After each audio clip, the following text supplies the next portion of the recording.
जय श्री कृष्ण रे। अगर कई भाई लोग ना फ्री बैठो धंधो करना चाहे तो आज की तारीख में ना बाजी रोट धंधो बिल्कुल शानदार है।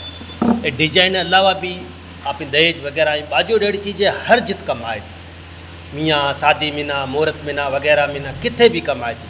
तो ये पिलाई आए थी छोटो सो जुगाड़ खपे तो पागा रेडीमेड आया खेरात से उतरोड़ा आया। ये मतलब पिलाई लगे थी वो आप सिंगल पिलाई आई थी कटिंग आप ना करनी पड़ से। सलमाई का आएगी तो आज तारीख में कटिंग बड़ी बड़ी रेडीमेड तैयार आए थी। अपन सिर्फ हथौड़ी पंच सी कटिंग करे लगानी है। एल टाइप री पट्टी आई थी एल्यूमिनियम री वही रेडीमेड आई थी वो अपन लगानी है।